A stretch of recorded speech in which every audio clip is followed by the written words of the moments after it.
terakhir ancam mundur dan akan evaluasi besar-besaran timnas Indonesia. Udah all out, bisa jadi semua yang ada di federasi all out. Yang mau sepak bola Indonesia maju? Siapa yang mau sepak bola Indonesia maju? Pilih siapa? Pilih siapa? Pencapaian Patrick Kluivert tak ada yang bisa dibanggakan? Exco PSSI adakan kongres dadakan tanpa Erick Thohir kah untuk penggantian Ketua Umum PSSI? Fans Garuda harus simak ini. Nah loh, Jai Idzas isyaratkan mimpi timnas Indonesia ke Piala Dunia belum berakhir? Apakah ada peluang lagi kah? Yuk saksikan beritanya hingga selesai.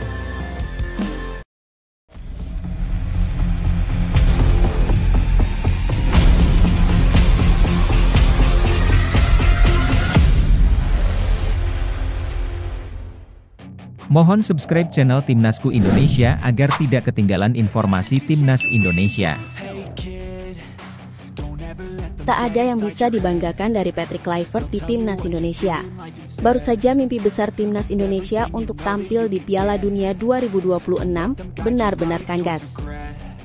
Tak ada yang bisa dibanggakan dari era kepelatihan Patrick Kluivert. Pria asal Belanda yang digadang-gadang akan membawa nuansa sepak bola Eropa, justru membuat performa Garuda menukik tajam. Dari segi hasil, permainan hingga semangat di lapangan, semua tampak redup, seolah kehilangan arah sejak ditinggal Shin Tae-yong. Patrick Kluivert datang dengan reputasi besar. Ia dibekali jajaran staf pelatih yang disebut-sebut terbaik sepanjang sejarah Timnas Indonesia. Ada Denny Lanzaat, Alex Pastoor, hingga Gerald van den Berg, nama-nama yang pernah bersinar di sepak bola Belanda. Ekspektasi tinggi pun disematkan oleh PSSI dan para supporter. Erick Thohir selaku Ketua Umum PSSI kala itu, bahkan berani menyebut bahwa proyek Kluivert ini adalah bagian dari revolusi sepak bola nasional. Namun, realitas berbicara lain. Revolusi yang dijanjikan itu justru berakhir menjadi bencana di kualifikasi Piala Dunia.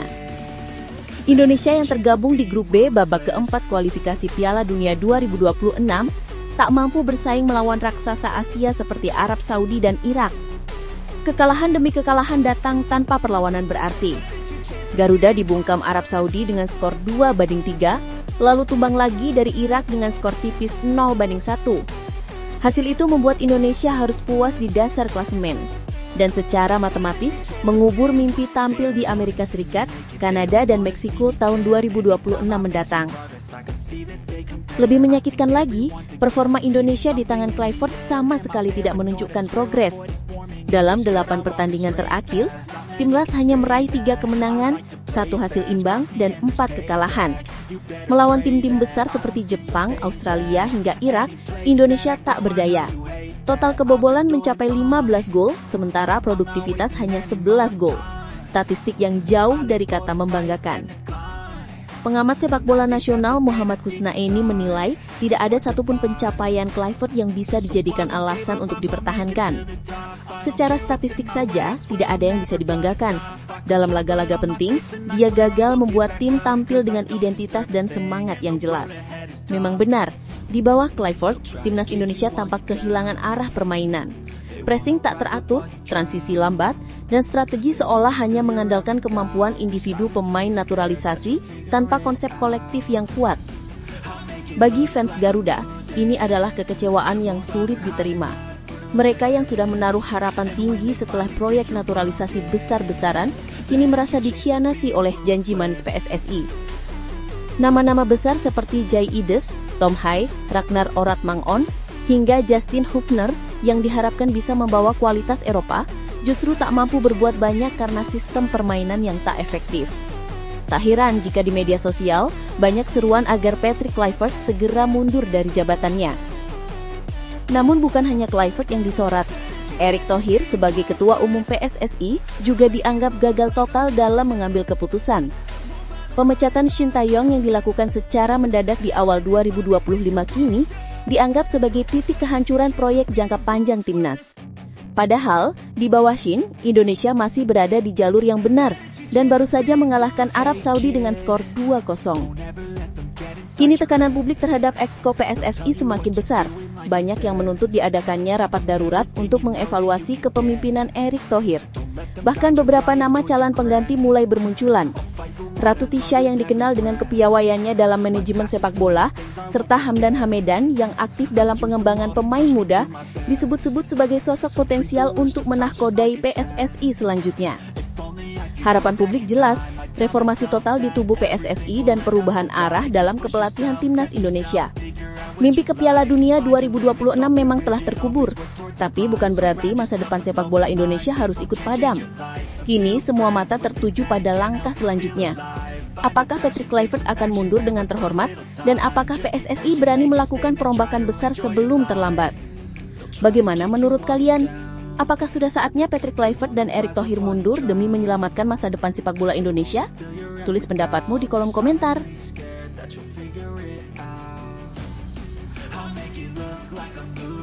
JIDES serukan mimpi Piala Dunia belum berakhir untuk timnas Indonesia. Usai kekalahan menyakitkan dari Irak, asa timnas Indonesia untuk tampil di Piala Dunia 2026 memang resmi sirna. Namun di tengah kekecewaan mendalam itu, muncul satu suara yang menguatkan semangat. JIDES, sang kapten Garuda, menyerukan bahwa mimpi Indonesia untuk tampil di panggung dunia belum berakhir. Bek tangguh yang kini bermain untuk Sassuolo di Serie A Italia itu menegaskan, kegagalan kali ini hanyalah batu loncatan menuju masa depan yang lebih baik bagi sepak bola Indonesia. Kekalahan 0-1 dari Irak di King Abdullah Sports City Jeddah, Minggu dini hari 12 Oktober 2025, menutup perjalanan Indonesia di babak keempat kualifikasi Piala Dunia 2026. Sebelumnya, Garuda juga harus mengakui keunggulan Arab Saudi dengan skor tipis 2-3. Dua hasil buruk tersebut membuat Indonesia gagal mengumpulkan satupun poin di grup B, sekaligus menempati posisi juru kunci. Dengan hasil itu, pupus sudah harapan untuk mewujudkan mimpi tampil di Amerika Serikat, Kanada, dan Meksiko tahun depan. Namun di balik wajah kecewa seluruh skuad, JIDES menunjukkan sikap dewasa dan jiwa kepemimpinan yang luar biasa.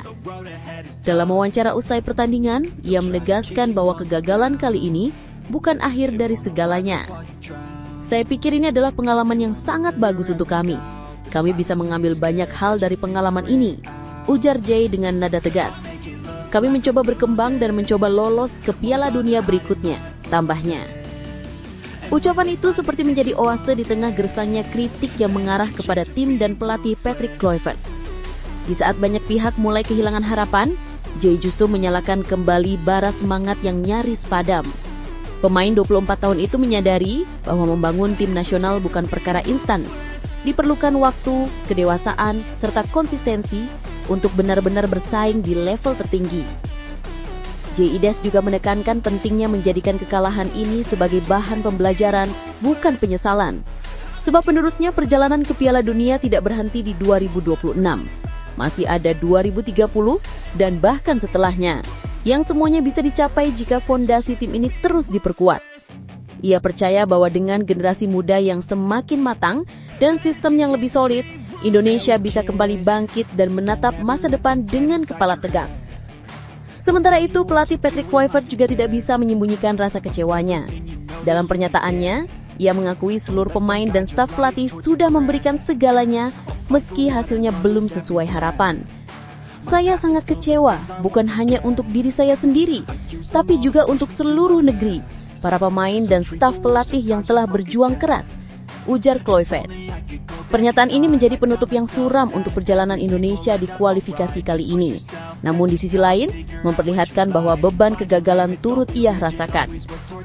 Kendati begitu, pesan positif dari JIDES menjadi semacam pengingat bagi seluruh pendukung Garuda bahwa semangat tidak boleh padam. Ia menunjukkan karakter seorang pemimpin sejati yang tidak hanya kuat di lapangan, tapi juga mampu menjaga mental rekan-rekannya. Jay tahu, untuk membangun tim besar dibutuhkan rasa percaya diri yang tidak mudah goyah meski diterpa badai kekalahan. Para supporter pun tampaknya merespon positif sikap sang kapten. Di media sosial, banyak yang memuji keteguhan hati Jay dan menjadikannya simbol harapan baru. Beberapa bahkan menyebut bahwa sosok seperti JIDES adalah contoh nyata pemain yang mencintai merah putih, bukan hanya lewat kata-kata, tapi juga lewat sikap dan pengorbanan di lapangan. Kini, meski perjalanan menuju Piala Dunia 2026 telah berakhir, kisah perjuangan timnas Indonesia belum selesai. Justru disinilah awal dari babak baru. Mimpi itu masih sama, hanya tertunda. Dan selama ada pemain seperti Jay Idas yang berani bermimpi besar, percaya pada proses, serta menolak menyerah, maka asa Garuda untuk terbang tinggi ke pentas dunia akan selalu hidup. Bagaimana menurut kalian? Apakah semangat dan keyakinan Jay Idas bisa menjadi titik balik kebangkitan timnas Indonesia menuju Piala Dunia 2030? Tulis pendapatmu di kolom komentar.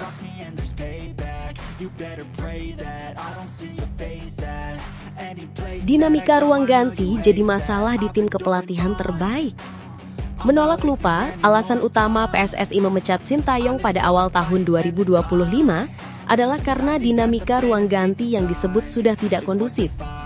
Kala itu, isu perpecahan di antara pemain dan ketegangan dalam tim menjadi alasan kuat mengapa pelatih asal Korea Selatan tersebut harus mengakhiri masa baktinya lebih cepat. Ironisnya, alasan yang sama kini kembali muncul di era Patrick Kluivert, pelatih yang digadang-gadang membawa perubahan justru menghadapi masalah serupa. Tim kepelatihan yang disebut terbaik sepanjang sejarah oleh exco PSSI kini terlihat tak mampu mengendalikan situasi di dalam ruang ganti timnas Indonesia. Masalah ini sebenarnya bukan hal baru. Akar konflik sudah mulai tampak sejak duel melawan Bahrain dan Cina pada Oktober 2024 ketika Indonesia masih dibesut oleh Sintayong. Saat itu, suasana di ruang ganti disebut memanas setelah hasil imbang 2-2 melawan Bahrain. Kondisi makin memburuk ketika Garuda kalah 1-2 dari Cina di negeri tirai bambu. Beberapa keputusan pelatih kala itu memicu spekulasi dan ketidakpuasan di internal pemain, termasuk pencopotan ban kapten dari Jay Idas yang kemudian diserahkan kepada Asnawi Mangkualam. Tak hanya soal ban kapten, keputusan Sintayong mencadangkan Tom Hai dalam laga melawan Cina juga menjadi sorotan besar. Padahal sejak debutnya pada Maret 2024, Tom Hai hampir selalu menjadi starter dan dikenal sebagai motor serangan utama Indonesia. Banyak yang menilai keputusan tersebut berpengaruh pada performa tim yang akhirnya tampil kurang tajam. Sejak momen itulah, tanda-tanda adanya gesekan halus di antara pemain dan pelatih mulai muncul ke permukaan. Erick Thohir pun dalam konferensi pers pada 6 Januari 2025 mengakui bahwa dinamika ruang ganti menjadi alasan pemecatan Sintayong. Ia menyebut bahwa ketegangan sudah terasa sejak laga melawan Bahrain dan Cina, namun waktu itu keputusan belum bisa diambil cepat karena situasi tim yang masih berjuang di kualifikasi. Maka PSSI kemudian menunjuk Patrick Kluivert, sosok berpengalaman asal Belanda untuk memperbaiki hubungan internal tim serta meningkatkan komunikasi antar pemain dan staf pelatih. Namun, realitas yang terjadi di lapangan justru berbanding terbalik. Patrick Kluivert datang dengan staf kepelatihan mewah seperti Deni Lenzat dan Alex Pastor, tetapi hasilnya jauh dari harapan. Masalah internal justru kembali muncul bahkan mungkin lebih kompleks. Usai kekalahan dari Arab Saudi dengan skor 2-3, suasana ruang ganti Indonesia dikabarkan kembali tegang. Beberapa pemain disebut tidak puas dengan keputusan pelatih yang terlalu sering bereksperimen pada fase krusial kualifikasi. Manajer Timnas Indonesia Sumarji bahkan secara terbuka mengungkapkan bahwa ia sempat mempertanyakan keputusan Patrick Kluivert soal susunan 11 pemain utama saat melawan Arab Saudi. Dalam program Apa Kabar Indonesia Malam di TV One, Sumarji mengatakan bahwa dirinya telah berdiskusi panjang dengan staf kepelatihan terkait pemain-pemain seperti Mark Locke dan Yaakob Sayuri yang tak diturunkan sejak awal. Ia mengatakan, "Saya sampaikan berulang kali dan itu jadi perdebatan di internal. Namun pada akhirnya, semua tergantung pada keputusan pelatih." Kondisi semakin keruh ketika usai laga melawan Arab Saudi, Justin Hubner membuat unggahan bernada kekecewaan di media sosial yang kemudian dihapus. Meski pemain tersebut telah meminta maaf, insiden itu memperkuat dugaan bahwa ruang ganti timnas Indonesia sedang tidak harmonis. Rumor keributan antar pemain pun merebak di berbagai platform, meski belum ada konfirmasi resmi dari pihak federasi. Padahal, salah satu alasan PSSI menunjuk Patrick Kluivert adalah untuk memperbaiki komunikasi internal dan mengembalikan keharmonisan tim. Namun kenyataannya, masalah yang dulu menumbangkan Sintayong kini terulang. Banyak pihak mulai mempertanyakan kredibilitas tim kepelatihan yang sebelumnya digembar-gemborkan sebagai terbaik itu. Sebab, sebaik apapun strategi di atas kertas, jika ruang ganti berantakan, maka mustahil tim bisa tampil solid di lapangan. Bagaimana menurut kalian? Apakah Patrick Kluivert layak diberi waktu lebih lama, atau sudah saatnya PSSI mencari sosok baru yang benar-benar bisa menjaga keharmonisan tim? Tulis pendapatmu di kolom komentar.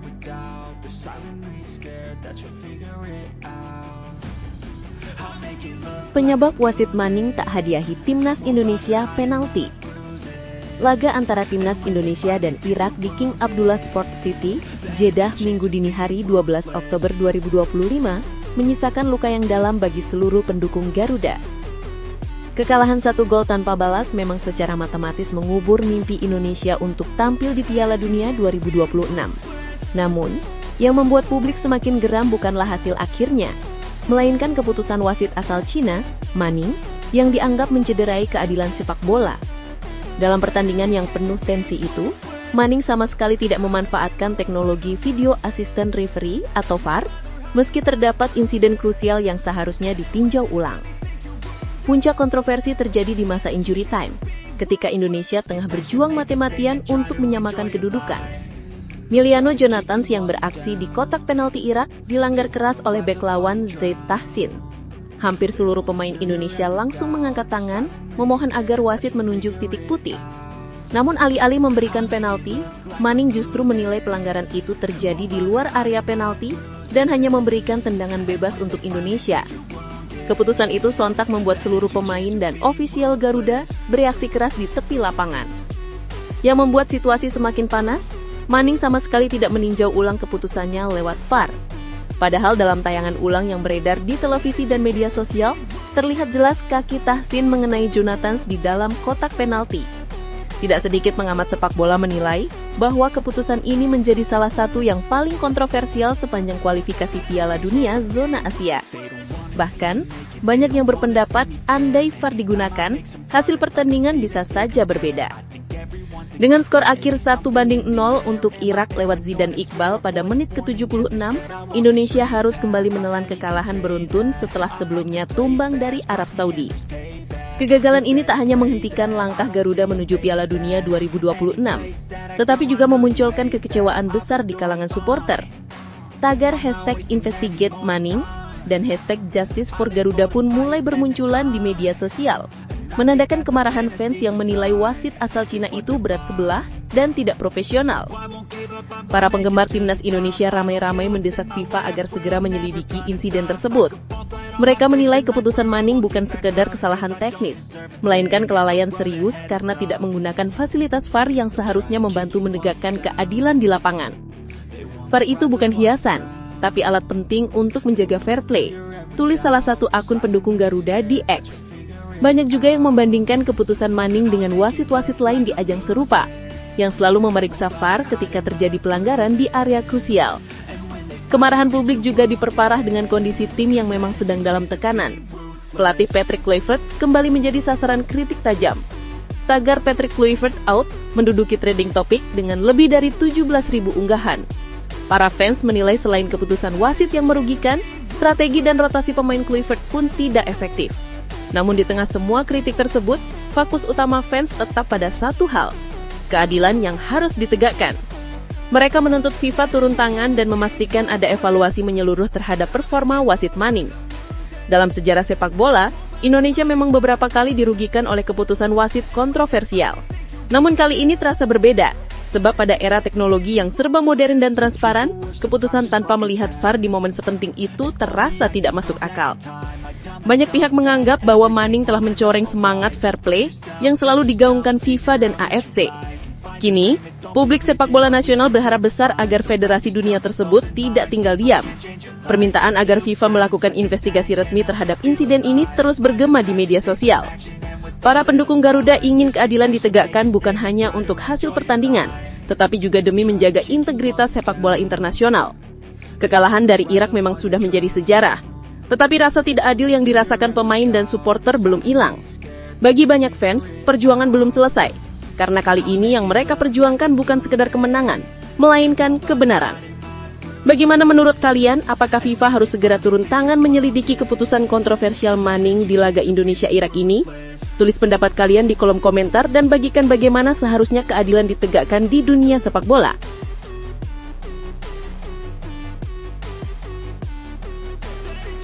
Strategi khusus Patrick Kluivert benar-benar dilakukan saat hadapi Irak. Pertandingan timnas Indonesia melawan Irak baru saja berakhir.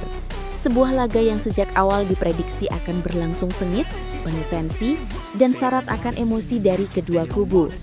Namun, yang paling mengejutkan bukan hanya hasil akhir yang terpampang di scoreboard yang bisa kalian lihat di thumbnail video ini, melainkan bagaimana akhirnya kita semua bisa melihat dengan jelas senjata rahasia yang selama ini disembunyikan Patrick Kluivert sebelum laga dimulai. Iya, sang pelatih asal Belanda itu akhirnya menunjukkan kartu trufnya dan seluruh publik sepak bola tanah air kini tahu apa yang sebenarnya ia rancang sejak beberapa hari terakhir. Sejak konferensi pers jelang pertandingan, Kluivert memang telah memberi sinyal bahwa dirinya tengah menyiapkan sesuatu yang berbeda. Ia mengatakan, "Kami sudah menyiapkan strategi khusus yang menurut kami paling tepat untuk menghadapi Irak. Tapi untuk saat ini, saya belum bisa menjelaskannya secara detail. Kalian akan melihat hasilnya di lapangan." Kalimat itu sempat membuat banyak pihak bertanya-tanya, apakah Kluivert akan mengubah formasi menjadi 3 back seperti saat melawan Vietnam dulu? Atau justru mencoba strategi ultra defensif untuk menahan gempuran Irak yang terkenal agresif di lini depan? Jawabannya akhirnya muncul di lapangan malam ini. Begitu peluit pertama berbunyi di Stadion King Abdullah Sport City, Jeddah, pola permainan timnas Indonesia tampak berbeda dari biasanya. Transisi mereka jauh lebih cepat, pressing dilakukan dengan disiplin, dan koordinasi antar lini terlihat jauh lebih rapat. Entah dengan pola 3 back atau 5 gelandang dinamis, yang jelas skema ini bukan sembarang eksperimen. Kluivert terlihat sangat percaya dengan rencana yang ia susun. Sebuah strategi yang selama ini mungkin telah ia simpan rapat-rapat sebagai senjata rahasia menghadapi laga krusial melawan Irak. Timnas Indonesia terlihat bermain lebih berani, seperti yang diucapkan Kluivert sebelum laga. "Kami adalah tim yang berani." Keberanian itu tampak dari bagaimana para pemain menekan tinggi, menutup ruang antar lini, dan tidak segan untuk keluar dari zona nyaman mereka. Beberapa momen di babak pertama bahkan memperlihatkan bagaimana Indonesia mampu memaksa Irak bermain tidak sesuai ritmenya. Walau Irak unggul secara pengalaman dan fisik, anak-anak Garuda berhasil mengimbanginya lewat kecepatan dan determinasi. Patrick Kluivert tampak tenang di tepi lapangan. Ia tidak banyak berteriak, hanya memberikan instruksi seperlunya, tanda bahwa apa yang ia rancang di ruang ganti benar-benar berjalan sesuai rencana. Para pemain tampil solid dalam menjaga kedalaman lini pertahanan. Sementara di lini tengah, kombinasi antara energi dan kecerdikan menjadi kunci untuk menahan arus serangan lawan. Dari sisi sayap, transisi cepat kerap membuat Irak harus bekerja keras menutup ruang. Namun yang paling menarik bukan hanya dari sisi taktik, melainkan juga semangat dan mentalitas yang ditunjukkan skuad Garuda. Setelah kekalahan menyakitkan dari Arab Saudi sebelumnya, banyak pihak sempat meragukan apakah tim ini bisa bangkit. Tapi malam ini para pemain menunjukkan tekad luar biasa untuk menebus kegagalan tersebut. Mereka bermain dengan hati seperti yang diinginkan Kluivert, sebuah tim yang berjuang satu sama lain. Apapun hasil akhir yang terjadi malam ini, satu hal yang pasti, publik sepak bola Indonesia akhirnya tahu apa yang dimaksud Patrick Kluivert dengan strategi rahasia. Entah itu lewat perubahan formasi, keberanian menekan sejak awal, atau perpaduan peran baru di lini tengah, semuanya menjadi bukti bahwa sang pelatih benar-benar menyiapkan rencana matang.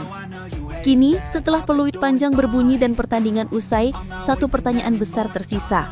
Menurut kalian, apakah strategi yang diterapkan Patrick Kluivert ini efektif menghadapi Irak? Apakah ini langkah tepat untuk mengembalikan kepercayaan diri skuad Garuda? Atau justru masih perlu banyak evaluasi sebelum laga berikutnya? Tulis pendapat kalian di kolom komentar. Karena malam ini, kita semua baru saja menyaksikan babak baru dari evolusi permainan timnas Indonesia di bawah Patrick Kluivert.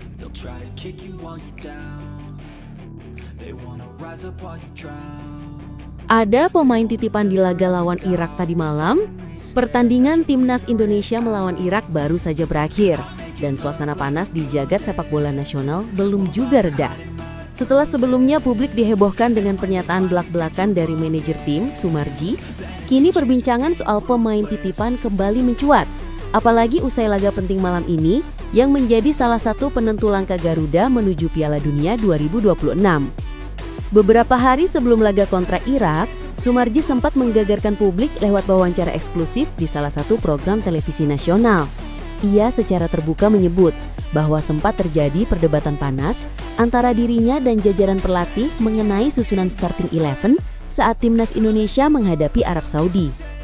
Sumarji bahkan menyinggung bahwa ia sudah mengingatkan agar keputusan terkait siapa yang menjadi starter harus benar-benar dipertimbangkan secara matang. Namun pada akhirnya, semua keputusan tetap berada di tangan pelatih kepala, Patrick Kluivert. Yang membuat pernyataan itu menjadi viral adalah dugaan bahwa Kluivert mendapat tekanan dari orang dalam PSSI agar menurunkan 4 pemain tertentu sebagai starter ketika menghadapi Arab Saudi. Nama-nama seperti Mark Klok, Jan Sesayuri, Beckham Putra, dan Ricky Kambuaya pun sempat ramai disebut netizen sebagai pemain titipan. Meski belum ada bukti kuat, kabar tersebut langsung menjadi bahan spekulasi di media sosial. Banyak yang menilai keputusan Kluivert menurunkan beberapa pemain yang sedang tidak dalam performa terbaiknya menjadi salah satu penyebab kekalahan 2-3 dari Arab Saudi. Isu ini makin memanas karena sebagian publik mengaitkannya dengan pemecatan Sintayong beberapa waktu lalu. Kala itu, Sin disebut-sebut sempat menolak intervensi terkait pemilihan pemain dan lebih memilih menurunkan skuad terbaiknya tanpa kompromi. Hasilnya meski permainan timnas cukup solid, ia justru kehilangan jabatannya. Dari sinilah muncul anggapan bahwa ada tangan-tangan tak terlihat yang ikut bermain di balik keputusan teknis timnas Indonesia. Dan malam ini, ketika timnas Indonesia baru saja menyelesaikan laga kontra Irak, isu itu kembali menjadi bahan obrolan di berbagai forum dan komentar warganet. Publik kini bertanya-tanya, apakah Patrick Kluivert kembali menuruti tekanan seperti yang disebut Sumarji sebelumnya? Apakah ada pemain yang terlihat seperti dipaksakan tampil meski performanya tak maksimal? Jika diperhatikan dari jalannya pertandingan tadi malam, terlihat ada beberapa keputusan yang memancing tanya. Beberapa pemain tampil di posisi yang tidak biasanya, sementara nama-nama yang tampil konsisten di laga sebelumnya justru duduk di bangku cadangan. Apakah ini murni strategi rotasi, ataukah memang ada faktor non-teknis yang ikut menentukan? Yang jelas, laga melawan Irak menjadi momentum penting bagi publik untuk menilai konsistensi dan integritas pelatih kepala Patrick Kluivert. Sebab, setelah pengakuan Sumarji sebelumnya, masyarakat kini lebih peka terhadap tanda-tanda adanya intervensi di balik layar. Kluivert sempat menegaskan bahwa semua keputusan murni berdasarkan kebutuhan taktik dan performa pemain. Namun, pernyataan itu belum cukup untuk menenangkan kecurigaan para pendukung Garuda. Terlepas dari hasil akhir pertandingan malam ini, publik berhak mempertanyakan transparansi dan profesionalitas dalam tubuh timnas Indonesia. Apalagi ini bukan laga biasa, melainkan laga penting yang bisa menentukan nasib Indonesia di ajang kualifikasi Piala Dunia 2026. Sekarang giliran kalian sebagai pendukung setia Garuda untuk menilai sendiri. Setelah menyaksikan laga melawan Irak tadi malam, menurut kalian apakah masih ada pemain titipan yang dimainkan Patrick Kluivert? Apakah keputusan starting line up malam ini terasa janggal, atau justru Kluivert sudah berani lepas dari tekanan dan memilih berdasarkan kualitas murni di lapangan? Tulis pendapat kalian di kolom komentar. Siapa pemain yang menurut kalian layak starter? Siapa yang seharusnya dicadangkan? Dan apakah kalian percaya bahwa pemain titipan masih menjadi bagian dari masalah timnas Indonesia saat ini? Saat ini, suara kalian penting untuk menunjukkan bahwa fans Garuda tak hanya menonton, tapi juga peduli pada transparansi dan keadilan di tubuh timnas kita.